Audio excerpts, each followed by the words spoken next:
My name is Cindy Poole and my business is Cindy Poole Glass Artist, and I work with glass. I turn flat sheets of glass or old bottles into a body of work that's displayed in my gallery here in Esperance. I also do a wide range of artworks for corporate clients and decor, and that's pretty much my business. It's evolved with a strong sustainability influence. The environment that we live in this beautiful part of the world, it's got the water, it's got the inland desert. Over time, I was just inadvertently capturing that in so much of my work, and so that it's become really strong themes now that are embedded in whether it's my jewellery, my decor, within the exhibition work.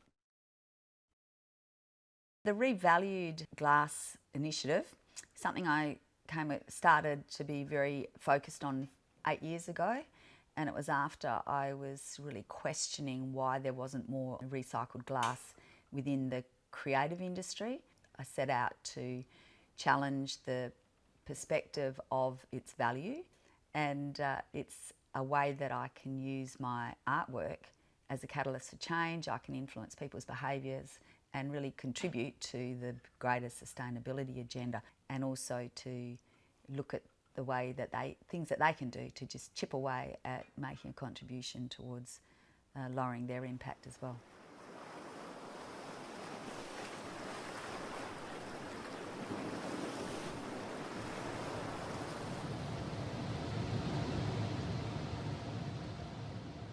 I'm Jason Wooldridge, English origin, born in London, and lived here in Esperance since 2009. I'm now a part-time, full-time artist. I'm a teacher, and I'm trying to make some of my income from my artwork. I think 2014, 2015, I started to partner up with Cindy Poole, who was very interested in public art at the time, and there was some opportunities there for us. We did some work together. It kind of really opened my eyes as to make some proper money and become a professional artist. Yeah, since then I've really just concentrated on making smaller artworks.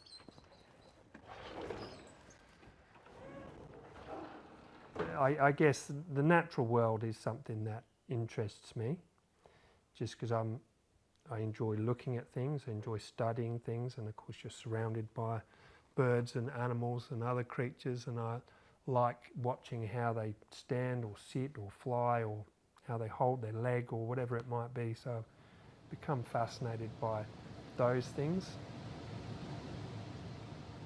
I taught part-time for a long time, still tried to, make money from painting on the side. Very, very difficult in the UK because there's just so many people there that are so talented. And I was painting at the time. And then a real break for me, I guess, was my wife convincing me that coming to Australia was the way forward. I got really interested in forging and blacksmithing techniques, really, heritage type things. So the blacksmithing thing was something I got really interested in.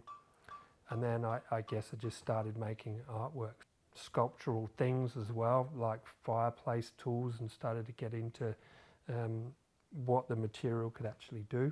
When I went to art college and I saw all these other people who were operating very conceptually, and that didn't interest me. I mean, I loved observation drawing, for example. I loved life drawing, and I just loved studying the visual world. And I guess I thought originally I was less of an artist because I wasn't interested in ideas. I was just interested in seeing things and looking at stuff.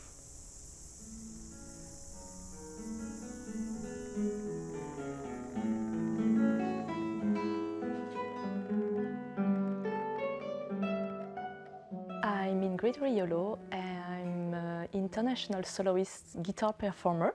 And I was born in France, and I came in Australia in Esperance 6 years ago. I was born in a family of artists, and art was part of how I was raised and how we live, with sculptures, painting, lots of amateur musicians, so it was kind of natural that on my turn it was my turn to do something artistic. It has been an ongoing, evolving journey and kind of introspection about how is the music, and introspection of both the music, in fact, and myself. Living in Esperance really shaped all my artistic way of seeing my music, because here it's very remote, very silent, and the sound is very important for a musician. The music is not only noise, it's as well silent, and just to take time to respect the breathing in the music, in the interpretation, in the choice of music as well. It has been very different since I arrived here. I'm not interested in the same kind of repertoire as well. I was very interested when I arrived in Australian composers, because in Europe we don't know anything about Australian composers. And I think they've got all these special things that is wild in their composition, that is pure, that is honest and authentic, that are not really appealing in the composers in Europe. So my job is to be a performer. So I prepare a piece to be performed on stage, and one of the latest one is called Esperance, and it was composed by Richard Charlton, so it was commissioned by my guitar quartet.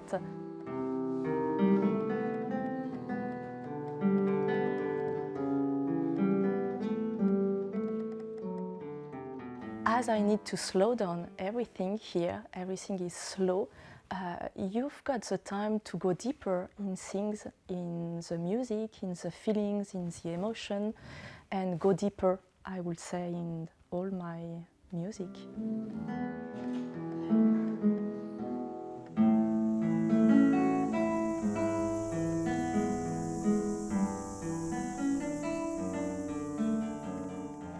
My name is Rhani Fankha. I'm an artist that lives in Esperance, Kepa Kurl. Originally I'm from Switzerland.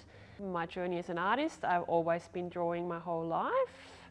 It was always clear that I wanted to do something with my hands. I ended up doing an apprenticeship in dressmaking in Switzerland. It was a passion that my nana had passed down to me. Just after years has passed, and I think I just evolved as a person and experimenting with different things, and when I moved here I'm stuck with the 2D and work on paper. Nature plays the role of taking a step back and slowing down. One of my favourite things when my girl was only about 7 months is I would get myself a cup of coffee and go for a ride and park up at Salmon Beach and just watch the waves and have my sketchbook handy while she was having a nap on the back seat, and that's where I kind of started focusing on my art again. Yeah. The Safe Places is a series that I started last year by exploring, like, I guess, an emotional landscape. I've always admired people painting landscapes, and I'm more usually drawn to the human subject, but I thought I want to experiment a little bit. And suffering from chronic illness, my mental health suffered from it as well, and I just tried to recreate spaces that I can go to in my mind where I feel safe and serene. Quite a big mix of clouds, of like a twilight field or even a bushfire, but it's just like it draws you in and you just feel calm, and that's what I kind of wanted to pass on to the viewer of the artwork.